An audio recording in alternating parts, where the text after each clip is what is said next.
Night. The ocean is black, endless, alive. A single dot appears in the distance, growing louder, faster, closer. A fighter jet slices through the darkness and slams onto the deck of a U.S. aircraft carrier. Sparks explode beneath its wheels. Arresting cables scream under tension. The ship shakes from bow to stern, and for a moment, everything freezes. Inside the cockpit, a pilot raises his visor. His eyes are bloodshot, his breathing heavy, his hands trembling from hours of flying above hostile waters. He's been airborne most of the night. And guess what? He isn't done yet. Most people think fighter pilots live glamorous lives. Adrenaline, speed, power. But nobody ever asks the real question. Where do they sleep? How do they eat? How do they survive on a steel city that never, ever stops moving? Right now, as you hear this, multiple American aircraft carriers are deployed in hot zones. One is in the Red Sea watching Houthi drones. Another is near Taiwan, keeping an eye on every radar blip crossing the strait. And the pilots on board, they are not flying practice runs. They are flying combat sorties. 3, sometimes 4, every single day. One pilot aboard the USS Eisenhower flew 4 missions in 18 hours. Imagine that for a moment. Takeoff, refuel, combat or surveillance, return, debrief, eat something small, flip the page, launch again. No breaks, no quiet, no room for mistakes. And in between all this, maybe a 30-minute nap. Maybe. When we talk about sleep on a carrier, we're not talking about a peaceful 8-hour rest.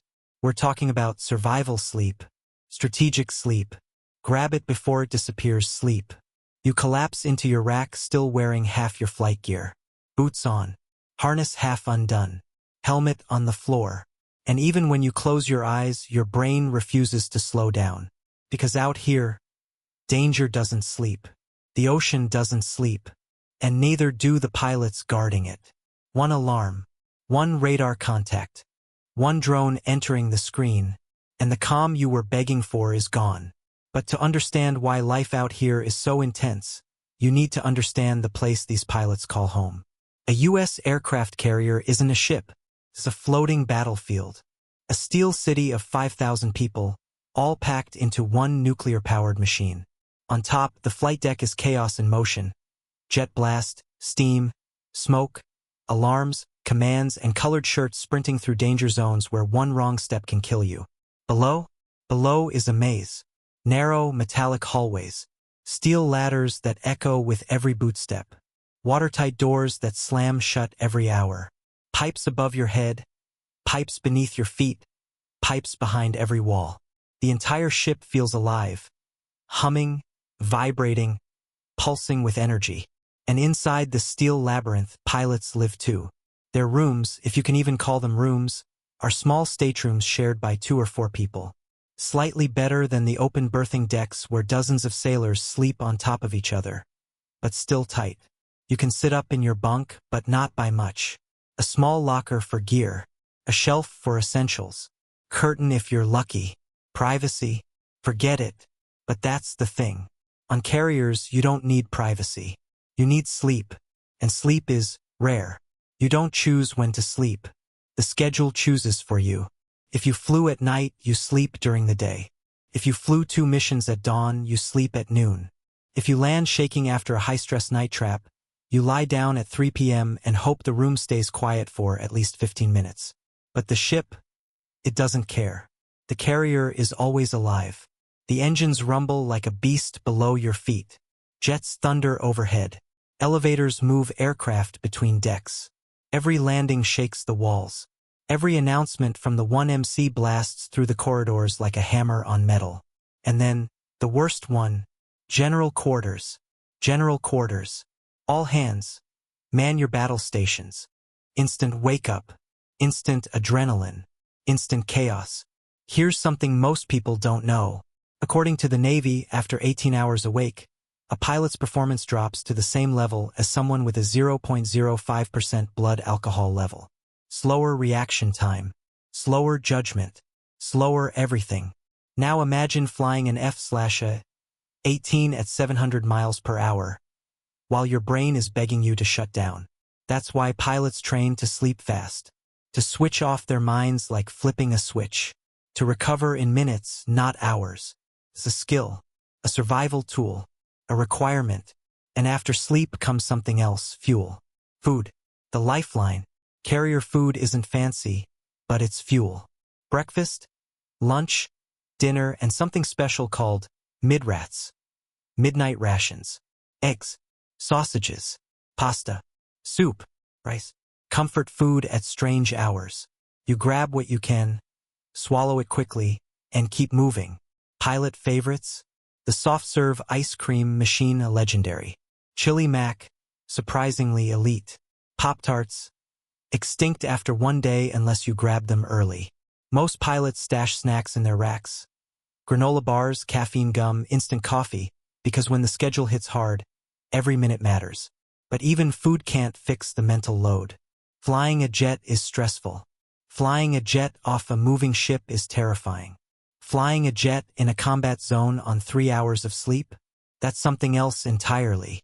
Pilots come back from missions still buzzing with adrenaline, muscles tight, heart pounding. Some sit alone in silence, staring at the floor.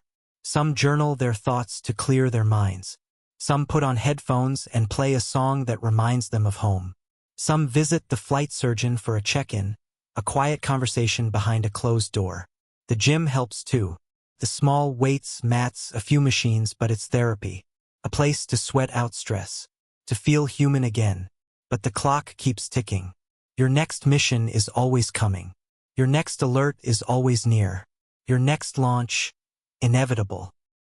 And even when you're off duty, you're not. There is no off. Not out here.